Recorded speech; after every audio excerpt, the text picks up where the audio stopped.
One of the most common statements in logic to appear is conditional statements, if-then statements. If P, then Q. If whatever P is true, then this Q statement must be true also. And an important realization is this thing called the contrapositive, which is if not Q, then not P, is really another way of saying that conditional statement. It's exactly the same truth value. If this statement would be true, then this will be true, and if this is false, this will be false. There's also two other statements that aren't necessarily the same as this conditional. These two are the same as each other, but they're not the same truth value all the time as the conditional. So let's start off by just doing a real quick truth table to confirm that this statement really is logically the same as this. So go ahead, I set it up here, pause the video and try to work out the truth table and see if this column and this column actually match up.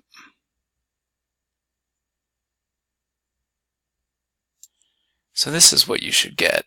Just a reminder that the only way for an implication to be false would be the broken promise situation, where this right here is true and this right here on the right side is false. So we see that here when P is true and Q is false, that gives us a false value for P implies Q. And same thing over here when we create the columns not Q and not P.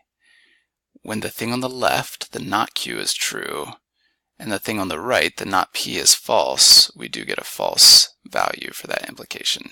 And then we compare the values for this column and this column, and since they're the same in every single row, we know that these two statements are indeed equivalent. So let's put that to use. We have a statement here that's in if-then form. If the temperature stays below freezing for 2 more days, then my water pipes will freeze. This is a situation that happened to me last night in my house and was pretty frustrating.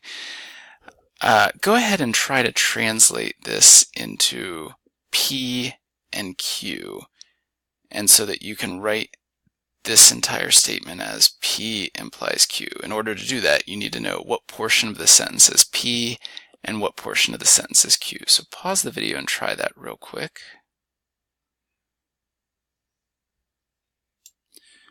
Okay, the P portion should be whatever is related to the if. So the temperature stays below freezing for 2 more days. That section right there would be the P.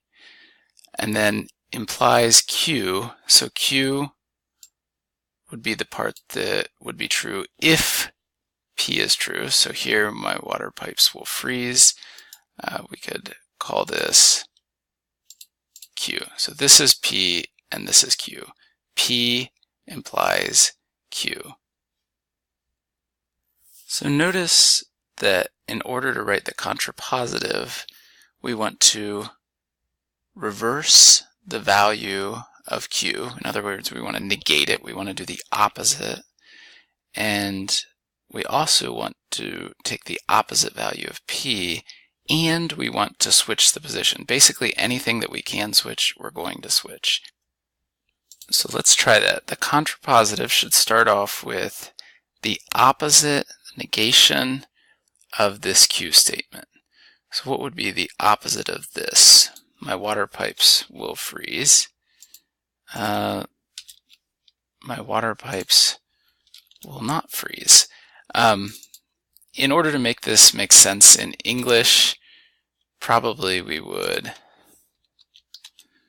probably change this to past tense. If my water pipes did not freeze, okay, then we have the implication. So then, just color code this the same way.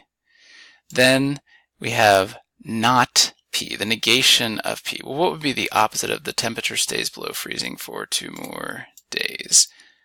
We could say then the temperature did not stay below freezing for 2 more days. So this contrapositive statement here, if my water pipes did not freeze, then the temperature did not stay below freezing for 2 more days, is the exact same logical meaning as the statement that we had up here. If the temperature stays below freezing for 2 more days, then my water pipes will freeze. They look very different, but their logic is exactly the same. And there is the part about the future tense here and the past tense. Try not to pay too much attention. That's just an attempt to apply this more to the messy real world situation. That's not really part of this process. The important part of this process is that you're taking the negation of this, the opposite of this, the opposite of this, and then switching the order, and the resulting statement that you get will have the exact same logical meaning as the original conditional.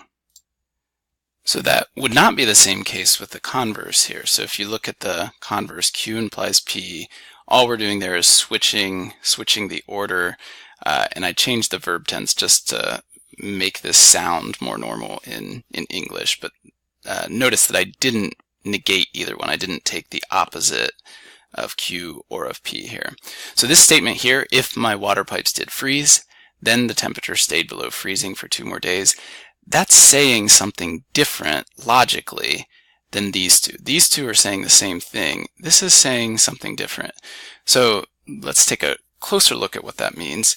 If the temperature stays below freezing for 2 more days, then my water pipes will freeze. So I know that this is like a promise. If it does stay below freezing for 2 more days, my water pipes will definitely freeze.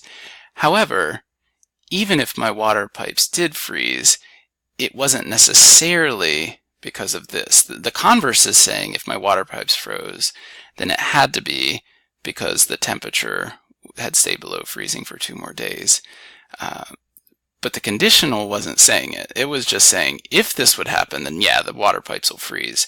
But there could still be other ways for the water pipes to freeze. It could be that if the temperature drops to -50 tonight, in a single night, then my water pipes will freeze. There could be other ways for my water pipes will freeze, which is why this statement right here has a different logical meaning than these two do.